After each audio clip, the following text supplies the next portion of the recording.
ओम साई राम। श्री साई सच्चरित्र अध्याय 32 भाग 2।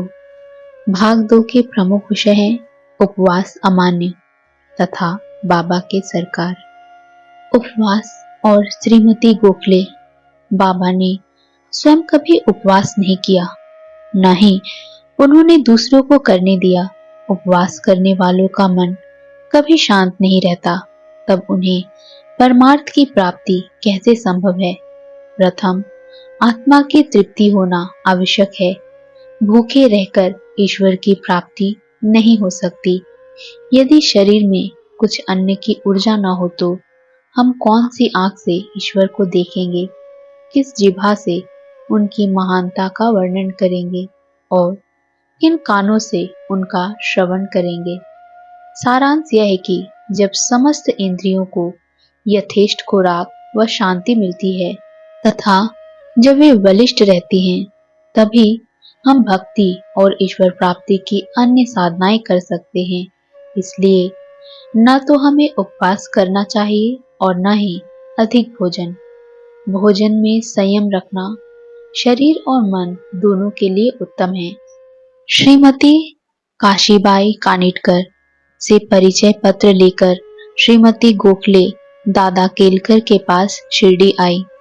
वे यह दृढ़ निश्चय करके आई थी कि बाबा के श्री चरणों में बैठकर 3 दिन उपवास करूंगी।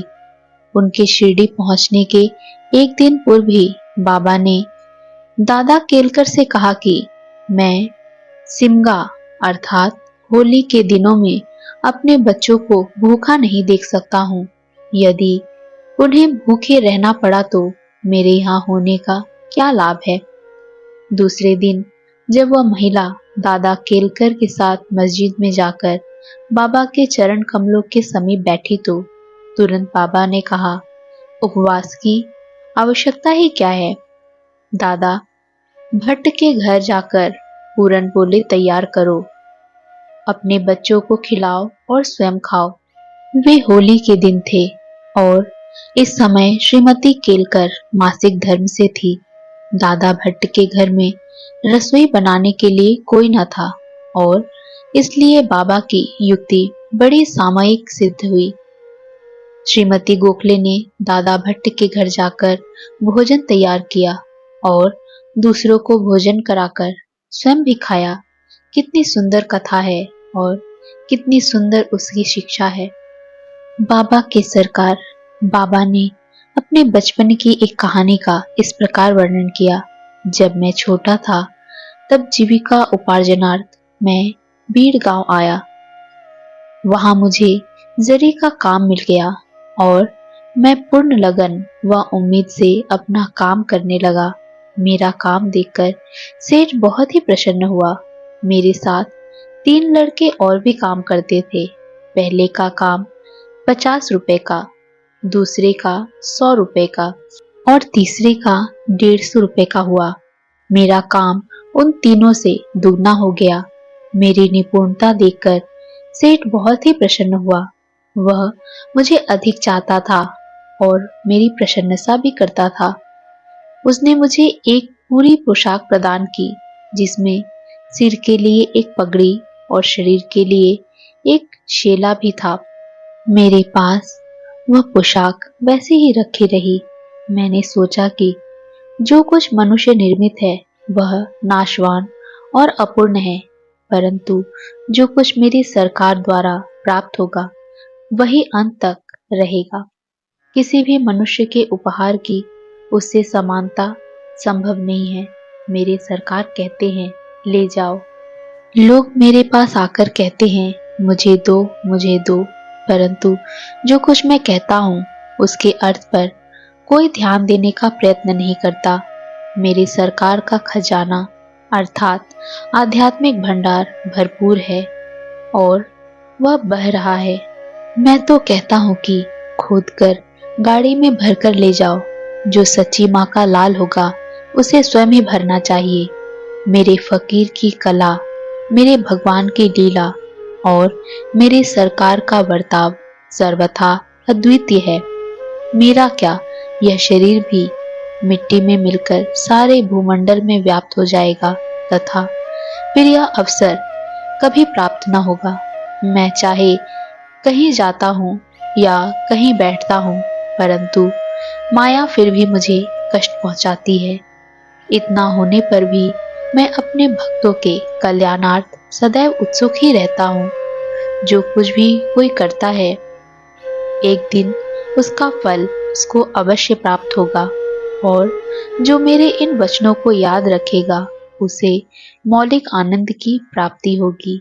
कथा कुछ सांकेतिक सी प्रतीत होती है। साईं ने जरी की कथा कही, परंतु ऐसे बहुत कम अवसर ही थे जब साईं ने अपने निजी जीवन के बारे में बताया। उपयुक्त कथा को ध्यान से समझे तो कुछ संदेश प्राप्त होते हैं। साईं ने कहा, जब मैं छोटा था, अर्थात जब वे साधना काल के शुरुआती दौर में थे, उनकी साधना की शुरुआत हुई, तब उनके गुरु ने उनसे जो भी साधना करवाई उसे उन्होंने बहुत लगन से किया। जरी के काम में उनके साथ उनके 3 सहयोगी थे। अध्याय के प्रथम भाग में साईं ने अपने गुरु प्राप्ति की कथा सुनाई, जिसमें उनके साथ उनके 3 और मित्र थे जो साधना के मार्ग में कार्यरत थे। उन्होंने बताया, एक कर्मकांडी था जिसे यह पता था कि कर्म से अलिप्त कैसे रहना है। दूसरा ज्ञानी था, परंतु वह ज्ञान के अहंकार में चूर था। तीसरा ईश्वर भक्त था जो अनन्य भाव से प्रभु के शरणागत था।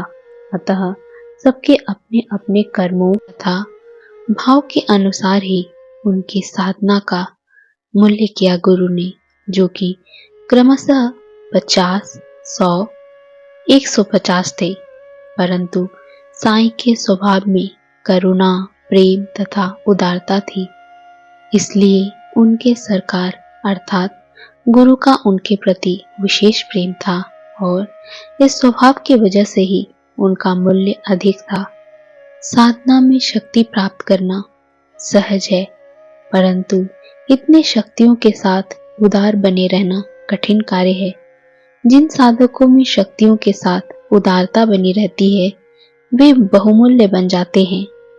साईं ने कहा, सरकार उनसे प्रसन्न होकर उनको पोशाक प्रदान की। पोशाक का सांकेतिक अर्थ सिद्धियों से है। हालांकि गुरु ने सारी सिद्धियां साईं को प्रदान की, परंतु साईं ने उनका इस्तेमाल न कर एक फकीर का जीवन जीना स्वीकार किया। साईं ने कहा, मैं कहीं भी रहूं, परंतु माया मुझे कष्ट पहुंचाती है। शरीर का एक दोष यह है कि वह माया के जंजाल में फंस जाती है।